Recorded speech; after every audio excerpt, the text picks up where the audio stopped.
Mark, Oleg, Alexei, I'm so glad to welcome you here. Thanks a lot for coming. Thank you. Thank you. I see Good actual common thread between all of us. We have a bit of orange. And Mark, I'd like for you to start the discussion, because I bet there are some of your books behind you. Is it comfortable in a room with them? Yeah, they're just behind my shoulder here. I can very conveniently point to them, and not only books that I have written, but also books that I like to read. And speaking of the orange color, a couple of comments on that.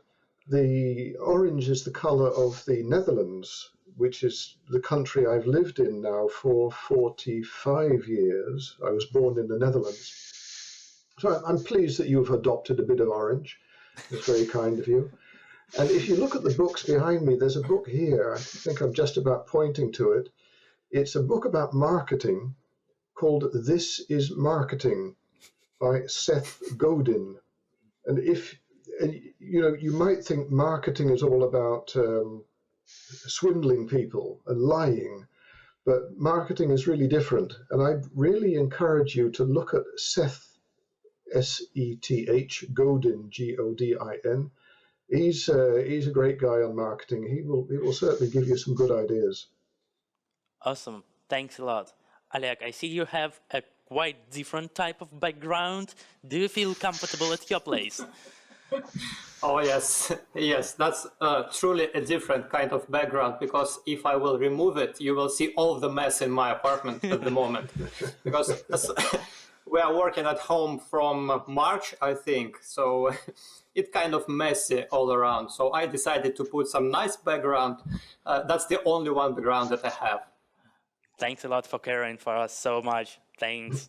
And Alexei, you have combined both of them. Are you feeling comfortable at your place? Thank you. Absolutely. I would say that with that amount of Jagru ducks behind me, I'm going to feel extremely comfortable.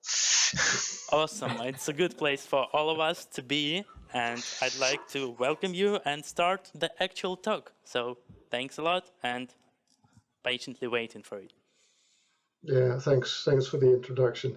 Yeah, it's great to be with you for this talk. Often at DevOps conferences, talks are very technical, which is good as well. But I think it's also sensible to look at the softer side, the human side of IT from time to time, because it's of course all about what people do. And it's great fun to be able to do this not only myself. I do these talks usually on my own, but to involve Oleg, who was a major contributor to one of the books I wrote recently. So we've combined our thoughts into this talk, which we've divided up really into two halves. I'll be doing the first half. Oleg will be doing the second half. My half is more about aspirations that people have, the kind of things that people desire, want to achieve. But people often blame me for being too theoretical, and this is where Oleg is the great compliment to me, because he's more action-oriented. So he'll be giving you some more concrete guidance as to things that you could do. So I think that's a nice mix. And I see accidentally the picture that we're showing here, there's a bit of orange in there as well. This was, I think, the last time we met, but maybe not, in Moscow a couple of years ago. Yes, that's true. We were yeah, because that was, I think we were discussing the book then. Probably, yeah, I'm pretty sure. You see all those papers on the table. Anyway, fond memories of real conferences, but let's see how far we get with this virtual conference. We are going to introduce ourselves briefly, and then I'll present the first half of the talk.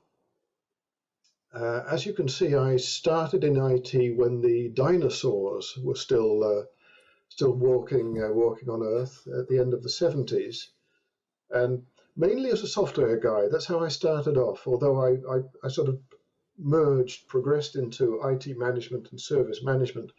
I used to be a programmer, and I think you can never be an ex-programmer. If you've ever coded, that's in your blood. But it's interesting reflecting on my career, starting at the end of the 70s, and this now being the start of the 20s, I realized that I have experienced 6 decades of IT, which is weird. But it does give me some kind of historical perspective that I've seen the pendulum going back and forth. And you see, it takes about 10 years to swing back and then forth. And what I saw in the 70s and 80s, that there was a lot of focus on building systems. It was really the start of the commercial application of information systems, of course, in public organizations as well. So people were building systems. And then suddenly in the 90s, we started to look around and we saw, gosh, we've developed an awful lot of systems. We need to get these things under control. So that's when you saw the emergence of what we now call IT service management, or DevOps, or a combination of both. I think we started off calling it IT management mainly, but you saw that sort of pendulum swinging back a bit. We've got to control things. Then things slowed down, I think, possibly too much, because you saw at the start of this millennium, around 2000, the emergence of the agile movement, which started to speed things up again. And then after agile, we had the natural progression into DevOps. Site reliability engineering has emerged quite recently. So it's interesting to see this pendulum going back and forth. By the way, I hope you like my T-shirt here. This was a Yoko Ono T-shirt that I bought in Moscow. There was an exhibition at a museum, which was quite fun to visit. Final comments on my profile. Written a couple of books, one of which I'll refer to shortly, and contributed to several other books. And I'm a pretty frequent contributor to conferences as well. So, Oleg, would you please introduce yourself? Yes, thank you, Mark. Hi, everybody. My name is Oleg. I'm with Cleverix, which is a Russian consulting and training company. I have been working in IT for about 25 years now. I have worked in management positions since about year 2000, and I'm in consulting for about 15 years. My clients include banks and telecom and insurance companies and retailers and others. I have several professional certifications. Some of them are mentioned on the slide. And also, as Mark said, we wrote a couple of books together, and also we wrote books apart. So, for example, I wrote a book on DevOps, which was published by Van Haren and available in Russian and English and Dutch, surprisingly for me. So it's a kind of small world. And I helped Mark a little bit with ITIL 4 development, and he will tell you more about it a bit later. So that's my introduction. Back to Mark. Yeah, thanks. Yeah, in fact, well, it was more than a minor contribution, because at the end of writing the book, writing a book is a fascinating process, and it went fairly well. I was a bit nervous at the start because I'd involved in total about 50 people, 20 of which were actually writing stuff. So there was lots of coordination to do. But at the end, I think it was about 6 weeks before the end, I started to panic a bit because there was some stuff that really needed to be nailed down. And Oleg was part of a dream team that emerged with people you from Russia, from Mexico, from Greece, and from Australia, people who suddenly swarmed around me and helped me get this thing finished. So that was thanks again for that. Now, these are the topics we'd like to address. My topics on the left-hand side here, aspirations, Oleg's on the right. I'd like to deal with the three I'll let Oleg introduce his own topics in about 20 minutes. I'd like to talk about complexity, about ethics, and about service experience, more or less based on the book High Velocity IT that we just referred to. You'd think, this is an ITIL book, and people often ask me, what's ITIL doing in a DevOps conference? Isn't this strange? And possibly it is, but I think this is the strangest ITIL book you will ever have read so far, because it contains some really weird stuff, and particularly on the soft side, topics that you don't usually encounter in IT books or books about IT service management. I've had the opportunity to present it at several conferences, including DevOps events, and this was a quote that really encouraged me at a DevOps event in Amsterdam. A guy who'd been in IT and DevOps for quite a while. He said, if I hadn't have known, I would never have thought this was an ITIL book. It's cool and it's universal, which was so heartening to hear that it resonated with what he was doing. And I'll make a reference in a few minutes to something that Gene Kim was doing in parallel with this book, because he was writing a new book, the Unicorn Project, which is the sequel to the Phoenix Project. So it's interesting to see how we were thinking along similar lines. Now, I was not only crazy enough to write a book, I also was crazy enough to get a T-shirt made with the book cover on the book, and even crazier to write a book about the book called Reflections on High Velocity IT. Which, by the way, I self-published on Amazon. It cost about $10. But that process of self-publishing is really fascinating. If you're considering writing a book, you're going to choose between, do I engage a publisher or do I do it myself? It's, of course, you have to get used to it, self-publishing, but Amazon makes it pretty easy for you, and it's a very interesting process. And the great thing is that you can look on your smartphone, look at the dashboard, how many sales have you made? It's great to see that when you were sleeping, somebody had bought your book in the US, for instance. That's such fun. But you don't have to buy the book or either of the books. You can look, there's plenty of free content around. If you take a look at an article called Here I Wrote This, on LinkedIn, you'll see free excerpts from my book. I'm free to publish that myself, of course. So if you're interested in this topic, have a look at that. You might find something. Hopefully you'll find something interesting. Now, these were some of the people I was physically with during the writing of the book, and where I had the presence of mind to get a photograph taken. You'll recognize Oleg, of course. And as I mentioned, 50 people from 18 countries around the world contributed to the book by suggesting topics to write about. We had 22 people actually contribute content, and I was particularly pleased with the diversity of the background of the authors, because only a third, or slightly more than a third, were from the core ITSM community.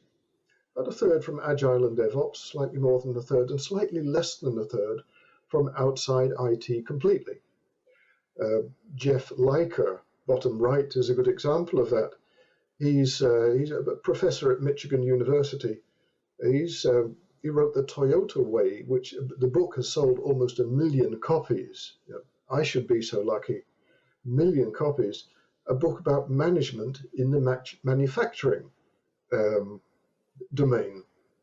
And that's nothing about IT, but many of the lessons that he learned at Toyota are applicable to our world. So he wrote a bit about the Toyota Kata approach, which I think is very relevant for us. You might recognize some of the other names, but it was great fun writing the book. From the start, I had an ideal reader in mind, who I've depicted here. I was thinking about the kind of aspirations that he or she has. and thinking in terms of what constitutes meaningful and rewarding work. I came up with 5 things, which I've mentioned here, and I'd like to take 3 examples of these 5 to share with you. The ones I'm not going to talk about are trust and be trusted, which I could have talked about because it's about psychological safety in the workplace, whether you feel able to share your opinions about things, or whether you fear for your position or reputation. That's about psychological safety. And what I'm also not going to talk about is continually learning and improving, which of course is very much part of it's the third way of DevOps. If you follow that particular paradigm, what I'd like to do is talk about the other 3. Now, I mentioned the parallel with the Unicorn project that Gene Kim wrote. He, as I mentioned, we wrote these books in parallel and didn't communicate with each other about them. But Gene came up with the concept of the 5 ideals, which are depicted here in orange. And I mapped those 5 aspirations that I came up with to the 5 ideals. And there's a pretty good degree of alignment. So I found it encouraging that we, in separate worlds, this seems to represent the things that we are concerned about. You could say it's the zeitgeist, what's in the air at the moment. And interestingly, there's another book that's been published quite recently by John Smart. It's called Better Value, Sooner, Safer, Happier, BVSSH. You'll probably come across that abbreviation, BVSSH, if you look around in the Agile and DevOps community. And John is speaking with similar kind of values. So I think this is something that people are concerned about, and I find it very encouraging. Now, the first of the 3 topics I'd like to address is the desire to recognize and to accept the intrinsic ambiguity and uncertainty of the environment that we work in. Things aren't predetermined, things aren't deterministic. We work in complex systems, and it's good to recognize that, and to recognize that there are no 100% certain answers to questions. So this is the first topic. Working in complex environments, complex systems. I'm using the word system in the broader sense, not technical systems, although it also applies to technical systems, but more organizational systems. What's a system? A system, you could say, is a set of coherent entities, so entities that belong to each other, that interact with their environment. I think that's a pretty neat definition of a system. A system is often recognized to be more than its parts. To be parts together, they produce more value, more functionality. And within systems thinking, you can distinguish between systems that are less complex and more complex. And I'm deliberately putting these on a gradient, on a spectrum of complexity, rather than saying you have non-complex systems and complex systems. It's a degree of predictability or unpredictability. On the left-hand side here, when systems are less complex, you can predict what will happen. Whereas when systems are highly complex, you can't predict what will happen, and sometimes you can't even explain what has happened after the fact. So the idea that we can get to a single root cause of what happened, that is often an illusion. Depends, of course, on the predictability, on the deterministic nature of the system. Now, when you think about this, there's different ways of looking at systems. You've got to realize that you should apply different approaches to working in these systems depending on their nature. If a system is fairly predictable, then you should use a more confirmatory approach.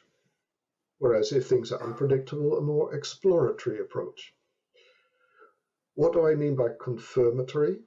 It's confirming what you thought what would happen. So if a system is an environment, a system is fairly predictable, you know approximately what will happen. You can define deliverables and deadlines and milestones and stuff like that.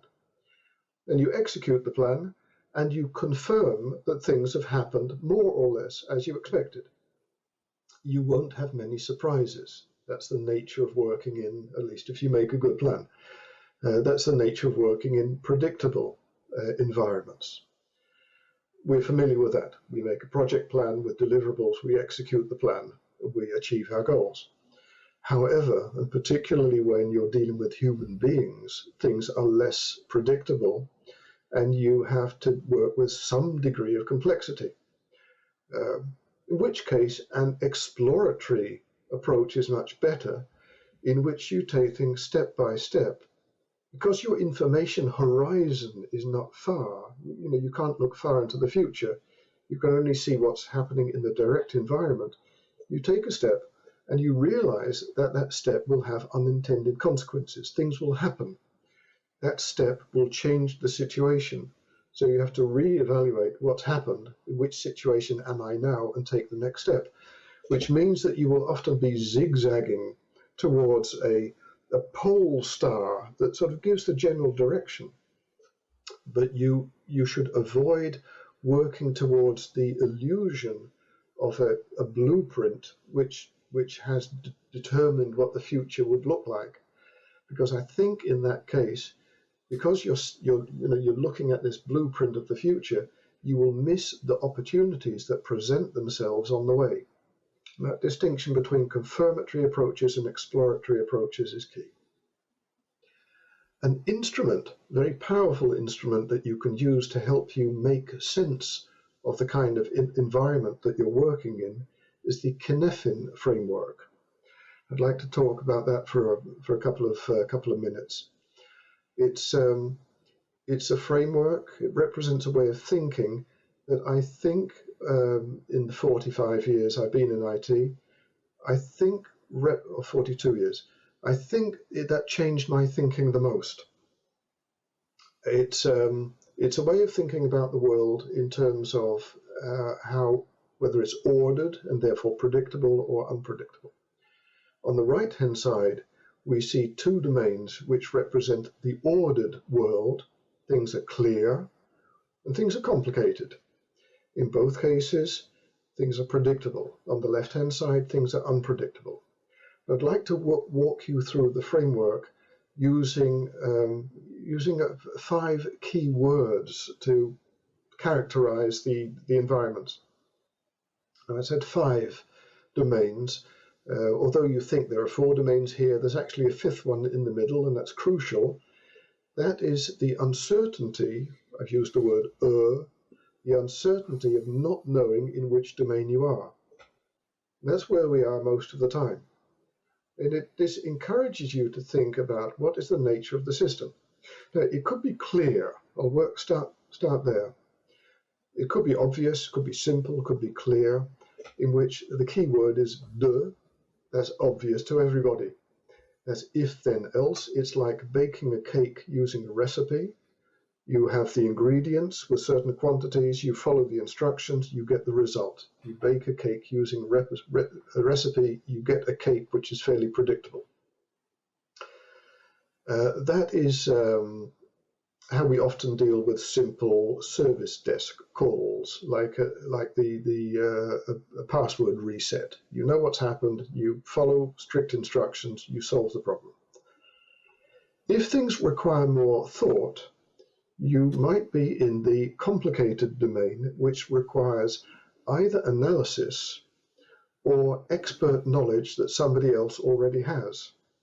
The key word I've chosen here is aha. You reach the result at the end of the chain, but you expect to reach the result. And you could say it's like getting a rocket to the moon, or at least the planning part of getting a rocket to the moon. It involves some serious calculation, but if you do enough analysis, you will work out how to get to the moon. That's a complicated system. You just need time. The question is, do you have the time? You just need time to analyze the information, to get the information to take the right decision. A radical change happens when we move into the complex area, where the key word here that I've chosen is huh? Because you're often surprised by what happens, but you expect to be surprised in complex domains. It shouldn't be a surprise that you're surprised. And a good analogy, I think, is raising a child. Those of you who have children will have experienced that you can't plan this. You have no idea. Things just happen. And you tried this with a child, you tried that with a child. Some things work, some things don't. You drop what doesn't work, you do more of what does work, and you just take it step by step. And this emerges, this evolves, this is very organic. And the picture I've chosen here, the picture of a bramble bush, represents, I think, a complex situation very well, because there is messy coherence in the bramble bush. There's some kind of coherence. You can see structure, you can see branches, but it's messy.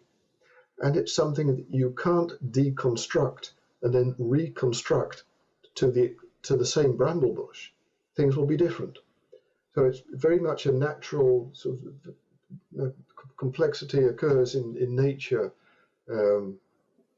most of all. So that's a good, I think, a good representation of complex systems. And we are often in these complex systems at work, dealing with unpredictability. The final stage is chaotic, complete surprise what happened, and I think COVID is a pretty good example. Although some people had predicted it, it came as a surprise to most people. It demanded direct action, authoritative action. You can see the politicians around the world all acting here, making bold statements, trying to reassure people that they've got it under control. They haven't, of course, but what they're trying to do is to stabilize the situation, to buy time in order to work behind the scenes on exploring, analyzing, working towards the right answer. So you see these different domains. What you should do, I think, is think about this at work. Think in terms of the predictability, and realize that in your organization, some parts will be more predictable than others. If you look at a factory, for instance, things will be industrialized and often in the clear domain, where things are fairly predictable. But in research and development, for instance, that will be highly complex, lots of variability. So you do have to realize things differ from organization to organization and within organizations. And things often change over time. There's often an oscillation between complex and complicated. Things go back and forth. But it's, as I said, it's the thing that changed my thinking the most. And it's something I'd highly recommend that you take a look at, the Cynefin framework. The second of the three topics I'd like to talk about is ethics, the desire of people to do the ethically right thing. People want to do the right thing, most people at least. And this is in technology, this is becoming increasingly serious. People are concerned about this.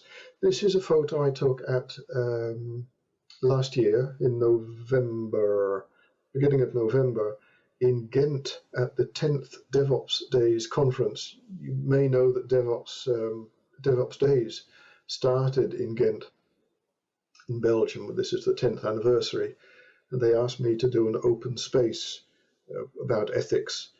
And you can see how concerned people are here. We've really had some serious discussions about the fact, engineers have the technical power to do stuff, but often they miss the context. They don't understand the context of what's happening and the implications of their work. Or, referring to psychological safety, they don't feel able to voice their concerns about their work. So it's a serious topic. And for years, I'd been meaning to write something about ethics somewhere.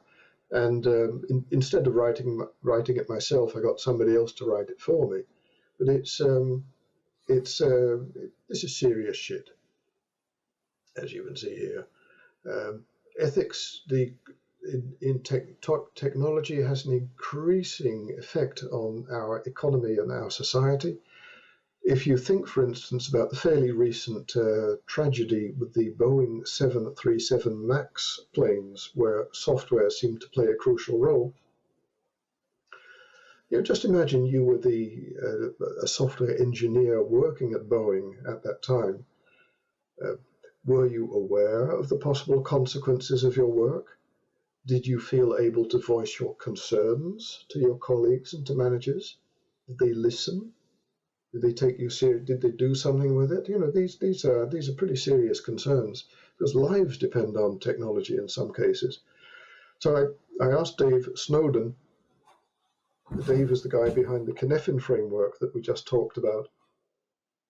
A pretty influential guy, very clever, one of the cleverest people I've come across. I asked Dave to write a piece about ethics for the High Velocity IT book, and it's one of the nicest pieces in the book, I think.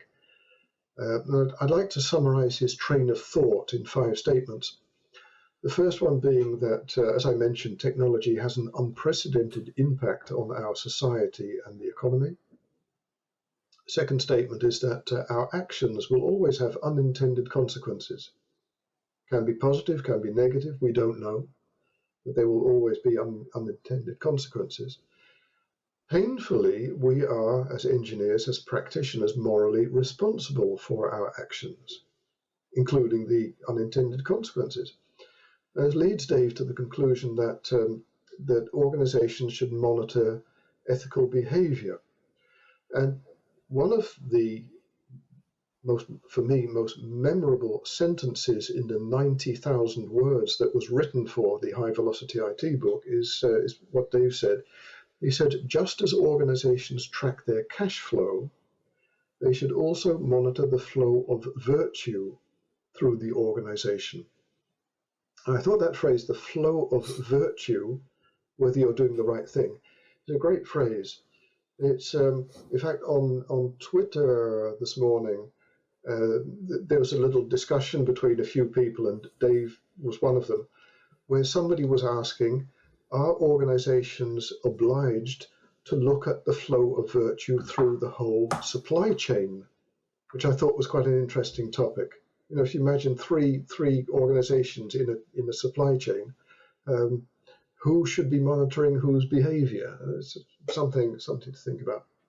The final statement that Dave made was that ethics therefore belongs in the core of education of IT professionals, not just as an add-on, but it should really be in the core. Very much, it deserves that space. And I'm pleased to say that it's now part of an ITIL qualification, so that's at least a step in the right direction. Of course, it's not only about ethics. Not only about education. It's also about values, the values that people were born with or have been brought up with. But it's again, just like complexity, I think a topic that you should be thinking about. How important is this in your organization, and what can you do about it? And there are no easy answers. Ethics is messy. It's about choosing the least worse option. Finally, third and final topic I'd like to touch on is the raw desire of people to help get customers' jobs done. The satisfaction that you get when you know at the end of the chain, I've contributed to something along with a lot of other people. At the end of the chain, somebody's world has changed in probably a little way, but I've helped somebody. That gives people great satisfaction. I tried to reflect that in the book. One of the topics we talk about in the book is the concept of user, customer, I like to call it service experience, because service experience is really about both sides, not only the user and customer, but also the provider has an experience when people interact with each other, which is the characteristic of service. People are interacting. and the statement that empathy is a significant influencer of service experience. From a business point of view, it's been well established that a better service experience goes hand in hand with higher profits. In fact, and I just referred to one of many pieces of research on the topic. In fact, if you look at not only at customer experience, but at employee experience, I think the statistic was if your employees are in the top quarter of employee experience as far as satisfaction is concerned, then you will have twice as high customer experience as other companies, and I think it was 25% more profit. So there's a serious business case to work on service experience. The thing I'd like to share with you, apart from that, that's then the final contribution, is that that empathy is another thing worth thinking about. Now, I did a little bit of research on this. I like the way that somebody put it. Empathy is the glue that makes social life possible. I thought that's a great way of putting it. Looking at empathy, people usually distinguish between cognitive empathy and affective or emotional empathy. Affective, emotional, same thing. Cognitive empathy is pretty rational and analytical. It's about understanding where a user or a customer is in the customer journey, understanding what kind of information they need at that stage, what kind of steps they should make, what kind of steps you should take, and trying to anticipate that when you're in touch with a customer. The affective or emotional empathy part is a little bit more difficult for technical people often, because it's about feelings. It's about recognizing people's feelings. It's about offering an apology, for instance, which makes a world of difference. I recently had, a couple of weeks ago, I had an issue with a delivery from Amazon.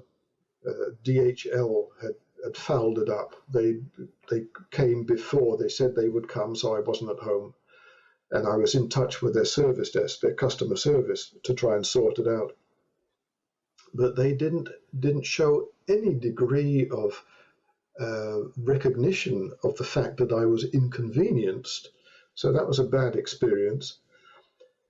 Then I got in touch with Amazon. And the first thing that they said was something like, "Oh, I'm sorry to hear that." And they sorted out DHL's problem. No questions asked, sent me a new product, and it was there the next day. And it's, that makes such a difference. And the fact that I'm sharing my poor experience with the DHL with you and my good experience with Amazon is a demonstration of the, just a simple thing. Although it was probably pre-programmed that the service agents had been instructed to show some empathy, to show some understanding. Even if they fake it, it still works. But it's about listening attentively, reacting accordingly, and realizing, I think, that empathetic needs differ from person to person. Somebody who's introvert will be will have different empathetic needs than somebody who's, introvert, extrovert. Somebody who you're dealing with for the first time will probably be more uncertain about the procedures you follow than when you've dealt with them several times before. So they'll need a bit more reassuring the first time. So recognize that diversity in needs, and realize that service interactions are social interactions. They're very unpredictable. It's about human beings. So you can't solve this in scripts. It's about puzzle solving. And there are techniques you can apply to improve your degree of empathy. But to a strong degree, it does rely on talent. It comes easier to some people than others. So that was the final statement about that. Fortunately, there's an alternative to empathy that comes more easily to some people. I'm not good at empathy. Will you settle for sarcasm? And I know many people in IT who are very good at sarcasm, and I have had many Russian friends who are very good at sarcasm. So I thought that was a great segue into your part, Oleg. But just to give our audience a slight breather, if there are any questions, either from the audience or from you, Alex, or from you, Oleg, or from Alex, this would be a good point to take them.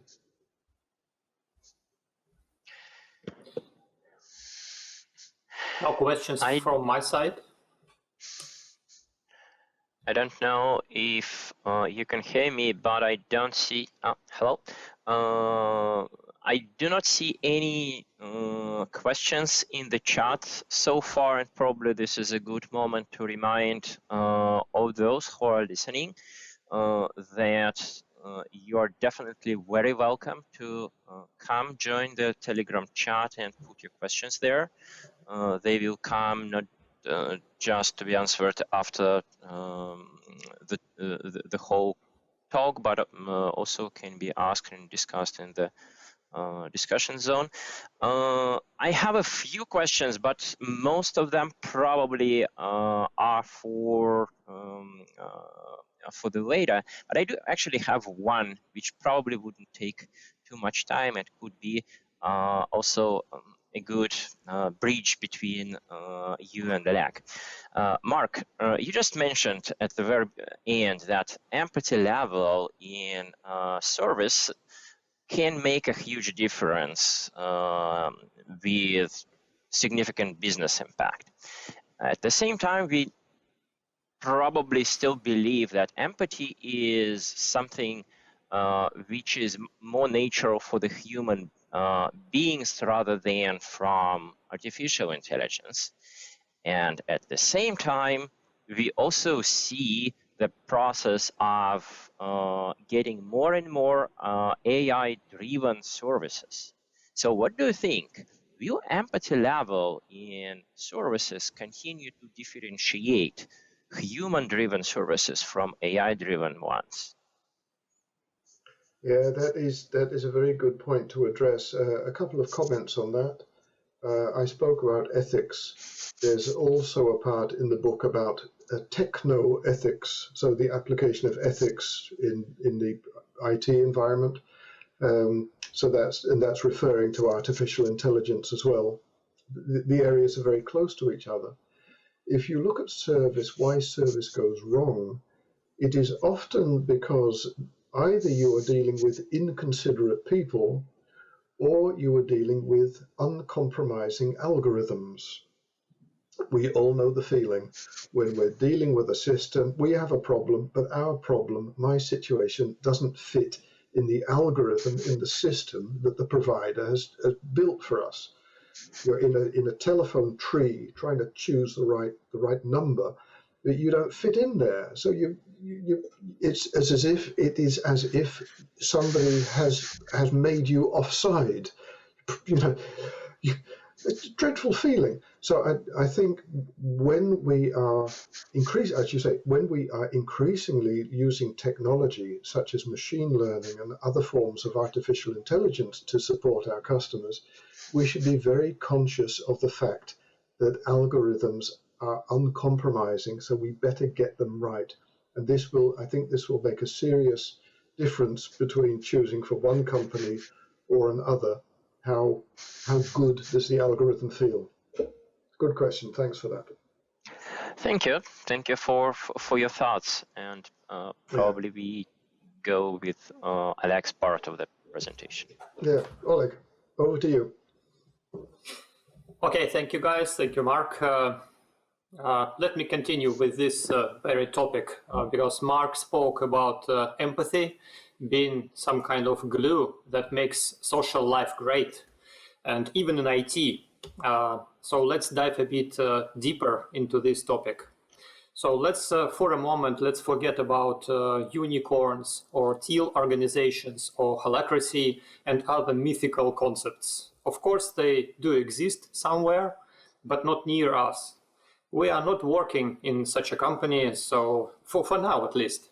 So let's imagine what is called a traditional organization, traditional business. It has an IT department, of course, and usually this IT department is structured by hierarchy. So nothing unusual, nothing suspicious. And one part of this hierarchy is some guys, we call them analysts. They're doing some analytical stuff, analytical work. So let's catch one of them and ask him or her a simple question. Say, if we need our software development to become faster and to provide more value, what should we do? In many companies that I know of, the answer would be, it's very easy. You just replace software developers with the sane ones, because our software developers don't understand business processes and business requirements and business needs, and their code smells. Okay, so now let's catch a software developer and ask him or her the same question. What should we do to make better, provide more value, make better software faster? And the reply would be some complaints towards analysts, and of course, and also towards test engineers. So the text might be like, well, we are short of testers, and those that we have are testing something, but not everything, and they're testing manually, and they are very slow.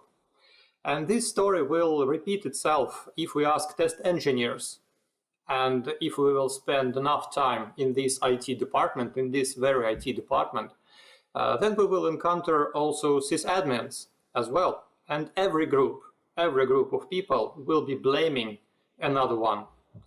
But they actually have something in common. Because if we ask them about business customers, they will all agree that those are the ones to blame. United we stand, and now we have a common enemy, which is quite obvious. Which is, of course, is hardly the case if we will ask business customers what they think about their IT function. So we can see that everyone in IT department blames one another. And there is a lot of disappointment and a lot of frustration. And it's quite unrealistic to expect any empathy here, except inside your own tribe of programmers or analysts or QA engineers and so on. But everywhere else, it would be good to replace everyone else and to do it immediately, starting, let's say, next Monday. So it's not comfortable to work in an environment like this. It's not a nice place to be every day.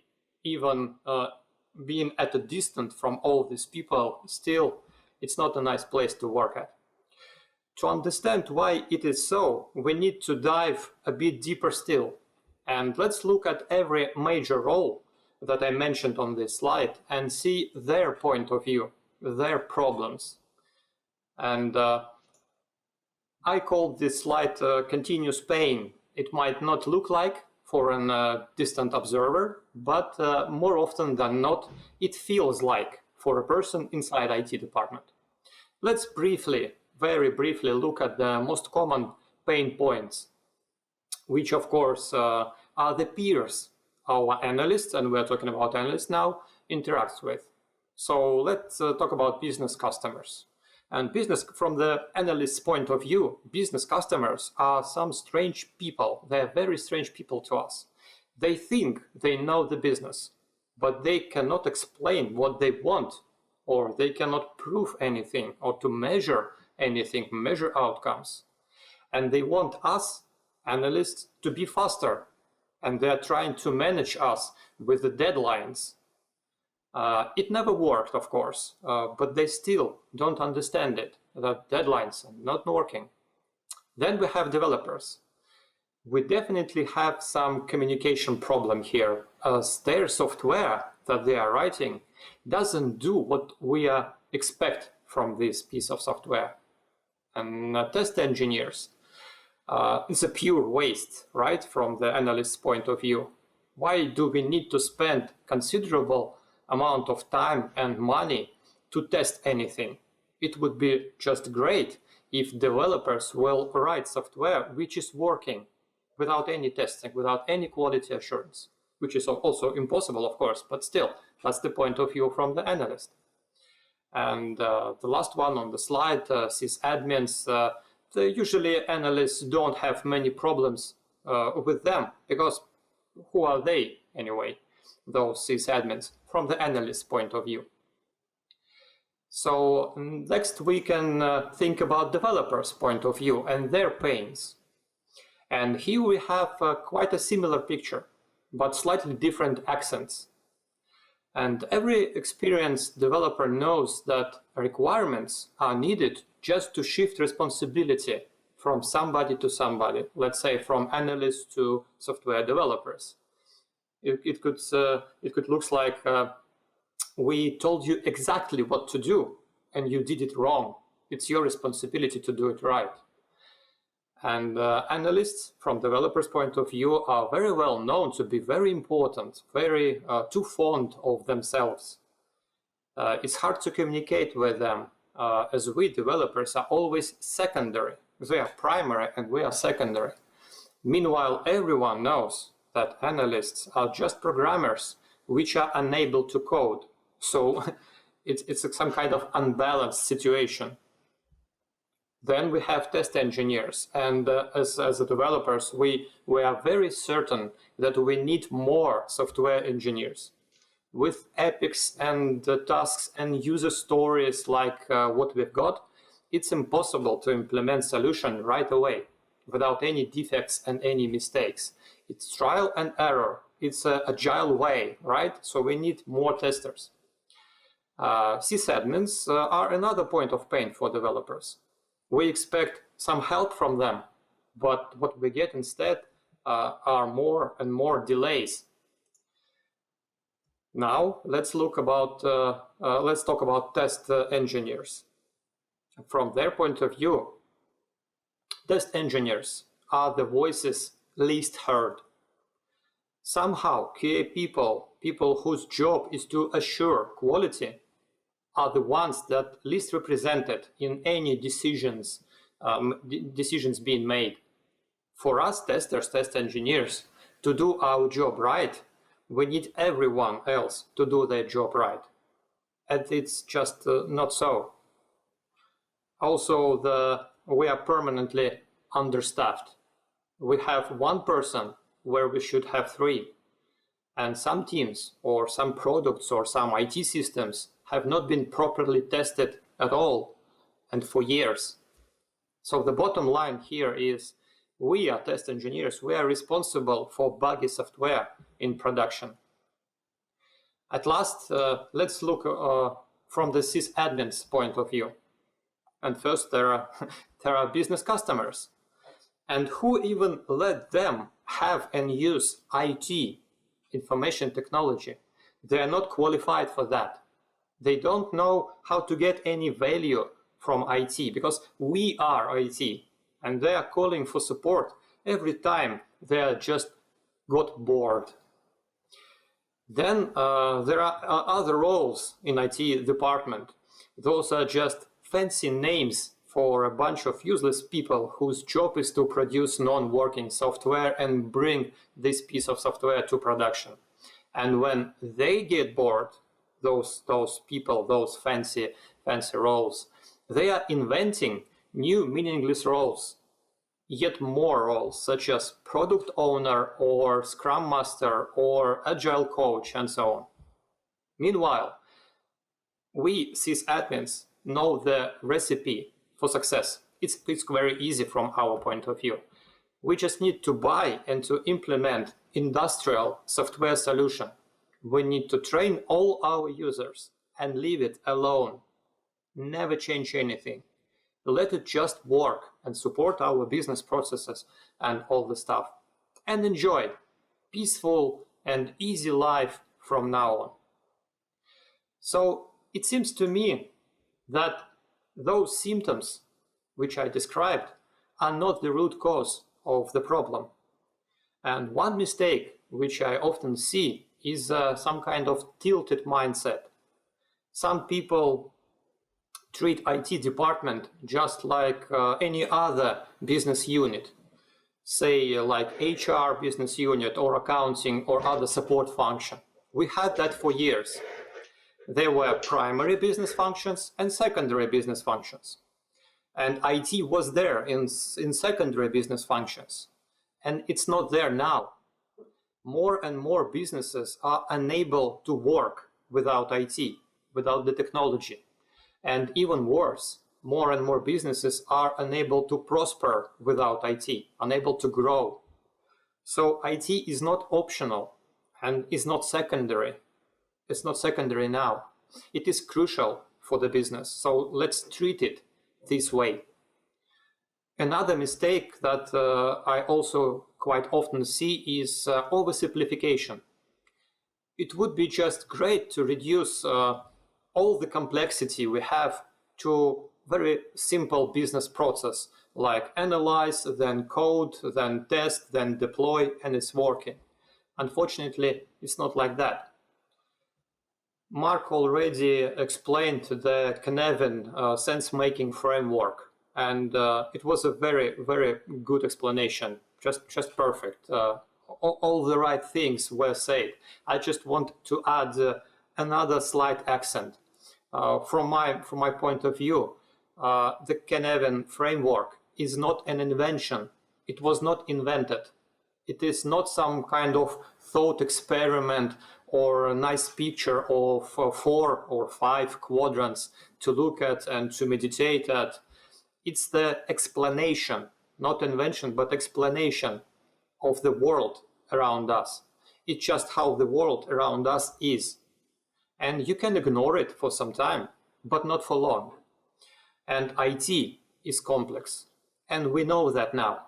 And it's getting more and more complex every day.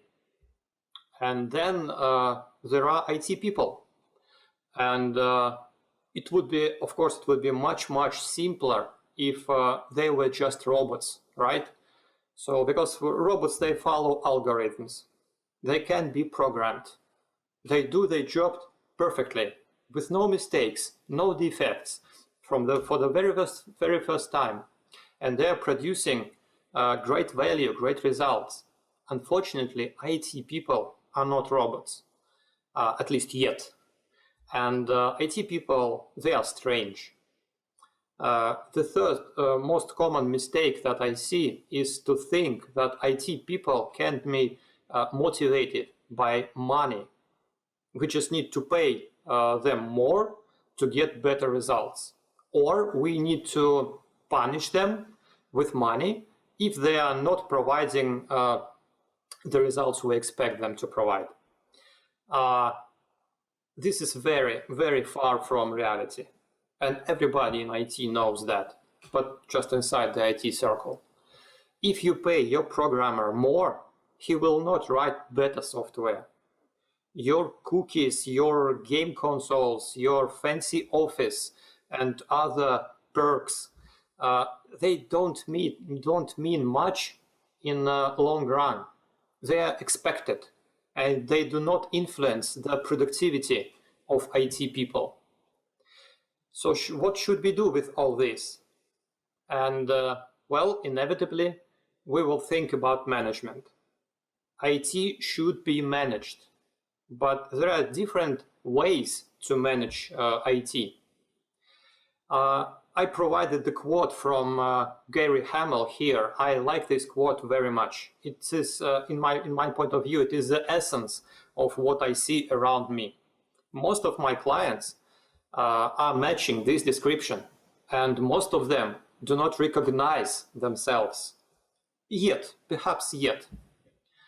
More than a century ago, Frederick Taylor applied a scientific approach to work by using stopwatch to analyze repetitive work on a factory.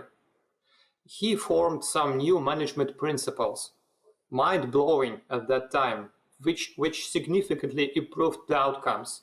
In short, it was a top-down, us and them, command and control management system. Workers were told when to start and when to stop working. Managers set quotas and tasks were increasingly specialized.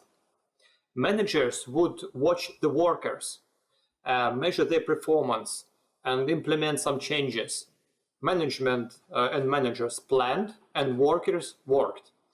And employees, they just did what they told to do. Is it bad? Of course not. It worked. It worked for many years, for many decades. And most of the next century, we were just following those principles, those management principles. We improved them. We produced best practices out of them, or even standards and frameworks and such. And they are still working now, but not in IT. Because you see, Taylorism, it's not applicable to IT. As I explained earlier, IT is different. The more we are using those Taylor's principles in IT, the worse our outcomes. Moreover, the worse our working conditions, our working environment. We start to blame each other. We don't see when to stop. We are making silos. We respect only our own tribe. Let's say programmers, they respect programmers and hate everyone else. And the same goes for analysts, and the same goes for testers, and basically everyone in IT. And we are not respected as a whole by our business customers. IT could be bad or very bad, but they are not expecting us to be good. And they think that we are slow and we are useless and we are very expensive. And let's face it, IT is very expensive, of course. Most of the people right now, most of the people in IT have higher education. And the problem is, it's not relevant now. It's not relevant anymore. It doesn't help us. It fell behind for dozens of years. And it's all the same at the team level, because if your organization as a whole is following those outdated management principles, Taylor's management principles at every level, including in IT, then your team will follow them too. And you are part of an organization, and it's very hard to be different if you are part of the whole. So if old management principles are not suitable for IT, are not suitable for us, which ones are better? So let's look at them. Here I've put some, let's say, actions. We can call them actions, but other names also can be applied here. There are many more of them, but those on the slide, I think they are crucial from my point of view, from my experience. And to be honest, they are not that new anymore. All of them are tried and tested and proved to provide better results than traditional set of rules. There are many companies that are using this new mindset. And just like with automatic gearbox, I don't know any single company that wants to return to previous set of management principles once they moved to a new set of management principles that we are discussing right now. I can talk about every bullet on this slide for several hours. They are quite deep and they are very important. And for the sake of time, I will outline them here with very brief explanations. We start with value stream. Previously, we tried to define and manage a business process, a set of actions and conditions and roles and artifacts and outcomes for each stage. And value stream, it's a bit different. And please notice a word value here. We are focusing on creating and co-creating value, not on doing actions we have been told to do. And we are constantly thinking about what we are doing and why. And the word stream here is also very important because one of our goals would be to make this process as streamlined, as smooth as possible. Easy to understand, easy to follow, easy to improve. Our work items should just follow through this stream, flow through this stream, not be in the stream. Then there are bosses and managers and supervisors and other very, very important people who usually tell us what to do.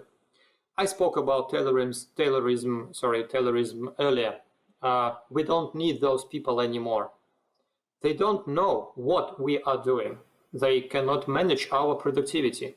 They cannot manage our results. But they are wasting time, our time and their time, making decisions about who should do what. Why can't we make those decisions? We know our skills. When we think about value, we are actually doing our job. We are very aware of our limitations and working conditions.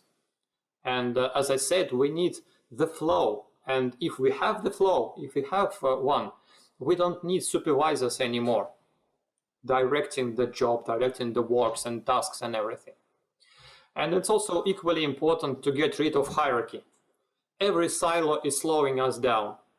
Every silo makes a new barrier. It's a waste.